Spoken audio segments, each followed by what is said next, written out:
Yes. We're just from the University of Manchester, and we did some posters mocking up the chief executive of ATOS and detailing all the crimes that they've committed, such as gross neglect and involuntary manslaughter, things like that, through their sort of unfair use of assessments. But yeah, thanks.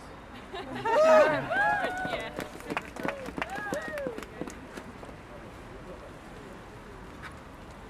Wow, there's a lot of people here. Good evening, everyone. Thank you for coming. Can I just ask before I talk, has anyone actually got any personal experience of ATOS?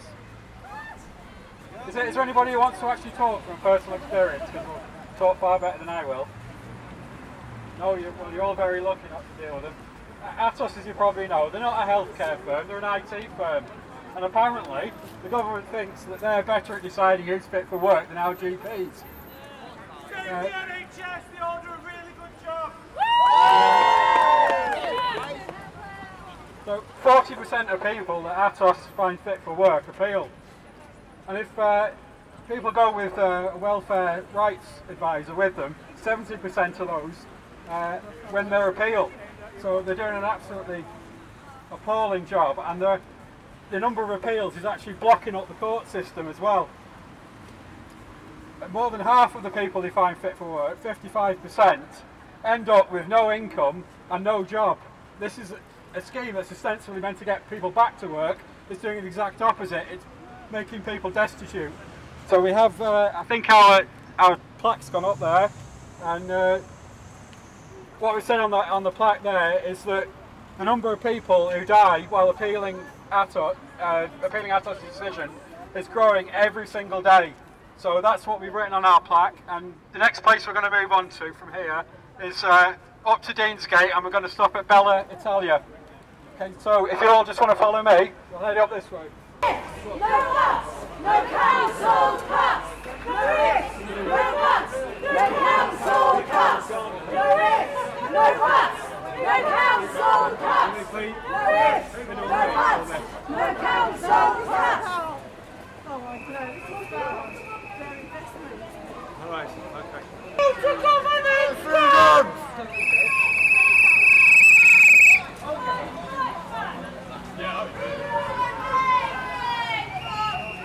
We say fight back! They say cut back! We say fight back! They say cut back!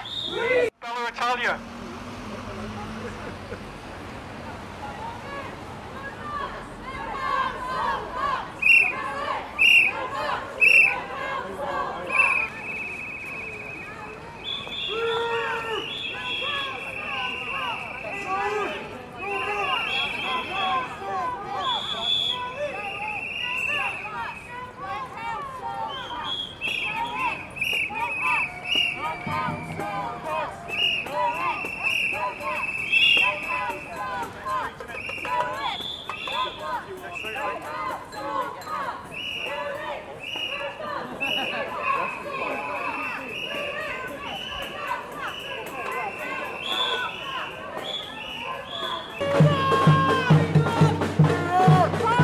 Hey everybody, welcome to St Anne's Square.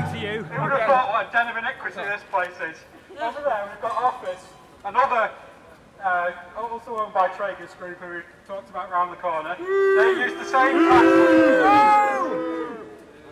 same tax loophole to avoid 2.6 million in tax last year. So you have someone to go and stick a... I think we all know about Starbucks. In the last 14 years, they made more than £3 billion in sales. That's £3,000 million. How many millions have they paid in tax? 8.6. The list of tax scams they've got going is so long, nobody actually knows how much tax they should be paying. Just to give you two of them, very quickly, they pay royalties, Starbucks UK, to Starbucks Amsterdam to operate in the UK. In Amsterdam, Starbucks did a secret deal with the Dutch government to pay low tax. So they're funneling all our money through to the Netherlands to pay a lower tax rate. Where does Starbucks get the coffee beans from? Ethiopia? Kenya? No, that famous coffee growing country, Switzerland. yeah, I'm being sarcastic, not well known for growing coffee beans, but they are very well known for the low taxes. So they pay an inflated rate to buy their coffee beans from Switzerland rather than directly from the growers to avoid paying tax over here.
Man is run by Sir Philip Green. It's run by it, he doesn't own it. It's owned by Arcadia. Arcadia is owned by his wife, Tina Green. Tina Green lives in Monaco and doesn't pay any tax.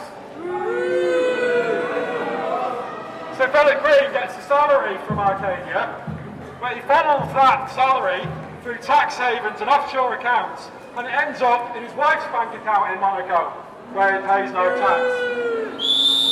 We lose hundreds of millions of pounds every year from that one man who won't pay his tax. Lady Green, a certain lady for God's sake, Lady Green, has never done a day's work for Arcadia in her life. Their fortune, the clothes that they sell, are made in sweatshops, where people work 12 hours a day, 6 days a week, for minimal pay. Well, they live in luxury in Monaco. They're going to stick a flag on top of them.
Because they've been evicted and are trying to sort out their accommodation, and I think every one of you will know somebody who's been affected by austerity.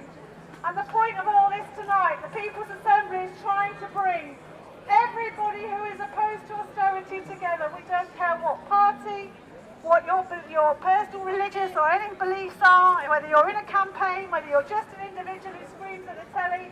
We want you all out fighting this thing together, because protest does work. We know that protest works. We saw that with the vote in Parliament over Syria. So, I would like to say a big thank you to Tom Evans, who's done all the research into the facts and figures tonight. Give him a round of applause.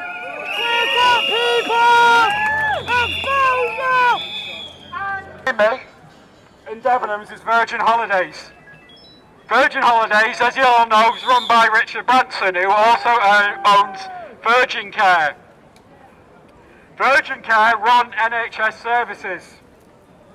Jeremy Hunt, who at the time was the Culture Secretary, helped Virgin Care to take over 7 community hospitals in Surrey. He was then moved to being Jeremy Hunt to become the Health Secretary after he did that. Would you trust him with your health? No, we would not trust him with our health. I wouldn't trust him to carry my shopping home. Where they run GP services, they make a profit by understaffing those GP services. And the waiting times are going through the roof. So while sick people are waiting to see their GP, Richard Branson is sunning himself on his private island.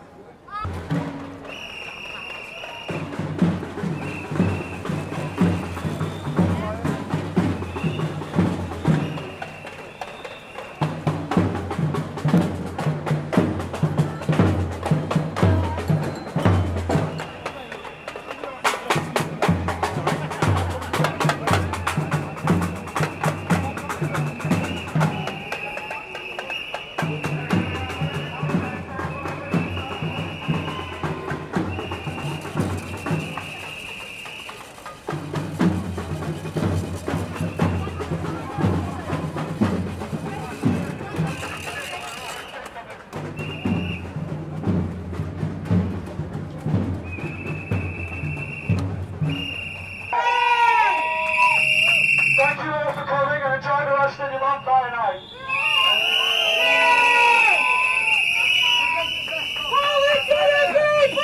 This is to highlight just the extent of tax dodging and privatisation, the amount of money that's gone from public hands into private pockets. It's going on all across the country. We've just seen just a very few of them today, just a handful. Of those handful that we've seen, we've heard about billions that are being robbed and taken out of our pockets.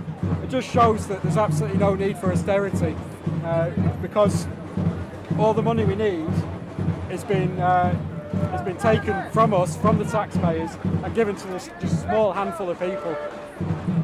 And I take this as part of a national day of action?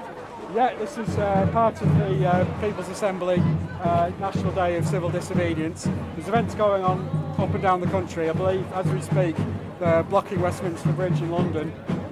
We've been out leafleting this morning, giving people ideas on how they can disobey kind of pranks and protests and petitions that they can launch to show the government and their austerity programme exactly what we think of them. And November the 5th being a special day for it? Yeah, of course, yeah. I mean, we've got people here from Anonymous, who obviously that's very apt today, being November the 5th.